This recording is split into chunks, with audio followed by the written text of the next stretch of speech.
Good morning and thank you for joining us for news updates at 10. Here with me, Nkhani Mwachidule.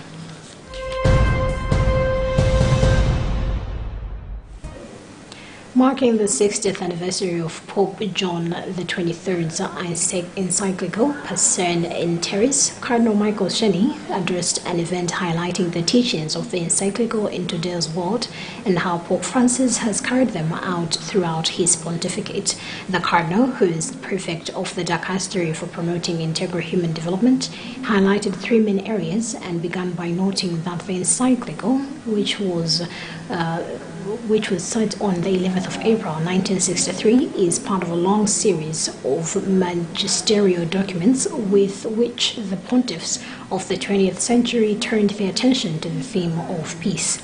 The Cardinal noted that this encyclical seemed to want to register the changes that had already occurred in the world's geopolitical setting, given the erection of the Berlin Wall and the Cuban Missile Crisis, which so strongly marked public opinion.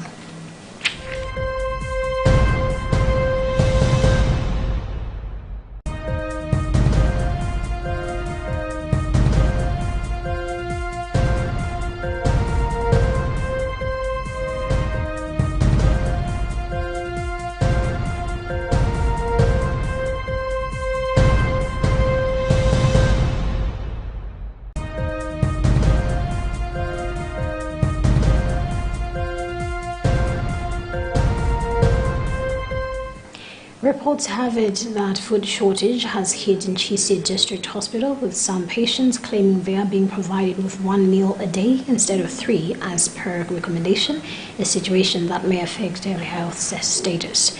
According to a spokesperson for the hospital, Samson Mfuyeni, the challenge has been necessitated due to failure by the hospital's pre-qualified suppliers to provide them with maize.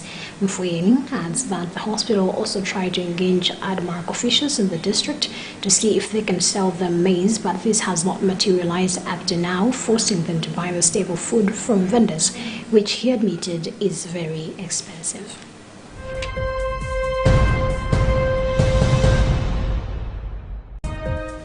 The Federation of Disability Organizations in Malawi, FEDOMA, is banking on popularization of the local sign language dictionary to achieve inclusivity in access to health.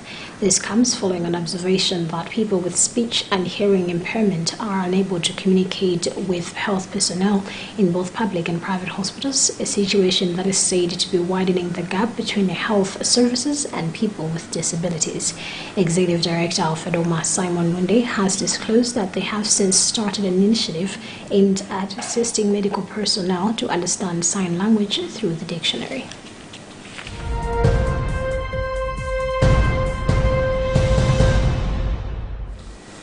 Malawi has this year recorded a rise of road accidents during the Easter season in comparison to the same period last year. Statistics from the police indicate that the nation has registered 56 road accidents this Easter, which is a higher figure in comparison to 45 recorded last year. Attributing the increase to growing incidents of drink driving during the season, National Police spokesperson Peter Aglaya says police have reinforced patrols and use of the breathalyzer test to curb drink driving offenses as a way of reducing road accidents in the country.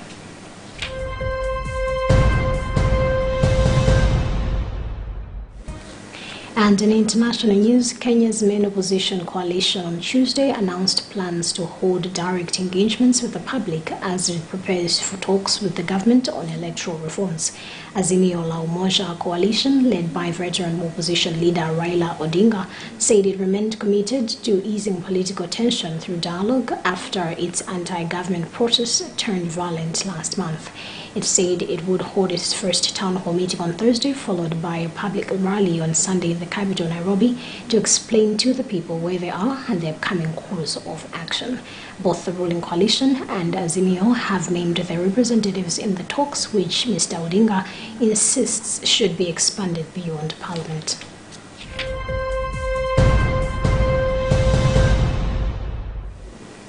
And that's about what we had time for in this edition of our news updates at 10. But do stay tuned to Luntha TV as we do continue bringing you the rest of our programs right here. My name is Nkhani Mwachidule. Good morning.